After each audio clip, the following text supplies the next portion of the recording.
Cette semaine, dans Futura Recap, un gaz potentiellement dopant, de la technologie hydraulique dans l'Égypte antique, des températures historiquement hautes, la destruction d'un site aborigène et hacker un ordinateur totalement déconnecté. Bonjour à toutes et à tous, je suis Adèle Njaki et voici les 5 actus de la semaine qu'il ne fallait pas rater. Le monde du cyclisme s'interroge.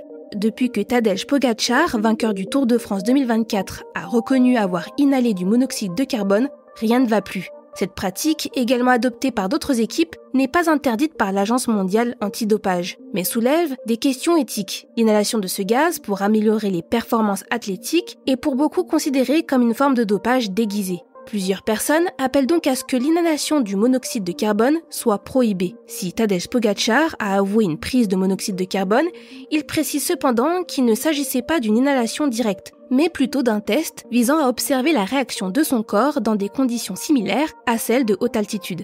Car les cyclistes inhalent ce gaz en utilisant un recycleur de monoxyde de carbone. C'est une machine qui permet de mesurer le volume sanguin et la masse totale d'hémoglobine, une protéine essentielle dans les sports d'endurance qui assure le transport de l'oxygène dans le corps. Si cette méthode est utilisée depuis de nombreuses années pour mesurer la masse totale d'hémoglobine, certaines équipes iraient cependant plus loin et s'en serviraient pour reproduire les effets de l'altitude.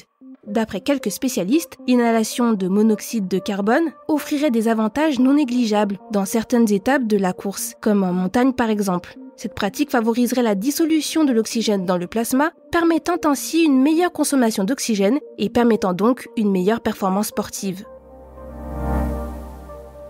L'Égypte antique est une civilisation connue pour ses mégastructures réalisées avec grande ingéniosité. Et la nouvelle découverte qui vient d'être faite à quelques kilomètres de la pyramide de Gizeh ne va pas entacher sa réputation, bien au contraire. À Saka, des archéologues ont découvert une pyramide vieille de presque 5000 ans qui abriterait un système hydraulique, un système complexe et avant-gardiste qui aurait aidé à sa construction. Ce qui voudrait dire que l'une des premières pyramides d'Égypte aurait été construite grâce à un ascenseur hydraulique. Incroyable. Cette théorie donne ainsi de nouvelles pistes pour comprendre les techniques de construction en Égypte antique. Pour faire cette découverte, les chercheurs auraient recoupé plusieurs dizaines d'images satellites ainsi que des données recueillies par les archéologues au cours du siècle dernier. Résultat, les informations recueillies permettraient de déterminer la présence de tranchées creusées dans la pyramide. Au centre de la structure, la pression exercée par l'eau aurait été utilisée comme une sorte de volcan. En la combinant avec un conduit vertical, les blocs de pierre auraient été propulsés vers les plus hautes strates de la pyramide, qui mesurent 62 mètres de haut. Pour réaliser cet exploit technique, les archéologues pensent que les Égyptiens se sont appuyés sur une sorte de barrage situé sur le site de Saka, ce qui devait leur permettre de contrôler le flux d'eau dirigé vers la pyramide. 2024 est en train de battre tous les records de chaleur de l'année passée. D'après la courbe des températures publiée par Carbon Brief, un site consacré aux enjeux climatiques, les 6 premiers mois de l'année ont connu des températures anormalement plus élevées. Si le mois de juillet ne figure pas encore dans cette courbe, il est déjà certain qu'il sera exceptionnel puisque le 22 juillet dernier est devenu le jour le plus chaud jamais enregistré avec une température moyenne de 17,15 degrés Celsius. D'après les spécialistes, un seul coupable est à l'origine de cette chaleur hors norme, le réchauffement climatique. Et 2 facteurs auraient également conduit à accroître ce phénomène dévastateur, les émissions humaines de gaz à effet de serre, mais aussi la fin du phénomène naturel réchauffant El Niño. Si cette forte vague de chaleur touche une grande partie du globe, elle ravage aussi la région de l'Antarctique qui connaît des températures extrêmes avec des anomalies qui parfois dépassent les 30 degrés Celsius. Le tout en plein hiver austral. Et mauvaise nouvelle, d'après les météorologues, il y a peu de doute, les températures devraient continuer de grimper d'année en année. C'est une partie de l'histoire de l'humanité qui vient de partir en fumée. À l'ouest de l'Australie, un site aborigène vieux de 47 000 ans a été détruit quelques jours après une explosion programmée. Les archéologues se battaient pour que ce lieu, riche en artefacts, ne devienne pas une exploitation minière. Mais la grotte a bien été rasée. Le site, nommé Jukantu, paraissait capital pour mieux comprendre le mode de vie des populations aborigènes de la région.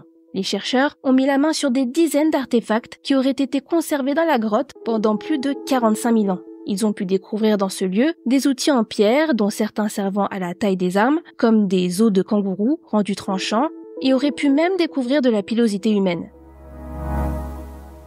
Et nous terminons ce Futura Recap avec une actualité hallucinante. Les chercheurs uruguayens auraient mis au point une technique pouvant afficher et espionner ce qu'il y a sur l'écran d'un ordinateur déconnecté. Baptisée Deep Tempest, cette technique consiste à analyser les ondes électromagnétiques émises par le câble HDMI de l'écran. D'après les chercheurs, seulement 2 équipements seraient nécessaires pour réaliser ce hacking.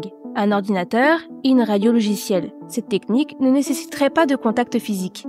Mais obtenir une image d'un écran, en captant les émissions électromagnétiques d'un câble HDMI, n'est pas une innovation. Cette nouvelle équipe de chercheurs aurait en réalité réussi à rendre compréhensible pour l'humain le texte affiché à l'écran. Ils auraient amélioré la qualité de l'image de 60%. Pour en savoir plus sur Deep Tempest, ainsi que sur le reste de nos actualités, rendez-vous sur Futura. C'est tout pour cette semaine. Si vous nous écoutez sur les applications audio, pensez à vous abonner pour nous retrouver toutes les semaines et à nous laisser une note et un commentaire. Cette semaine, je vous recommande notre dernier épisode de Science ou Fiction, dans lequel Mélissa Lepoureau vous dévoile si le requin est vraiment l'animal le plus mortel au monde. Pour le reste, je vous souhaite une excellente journée ou une très bonne soirée et je vous dis à la prochaine dans Futura Récap.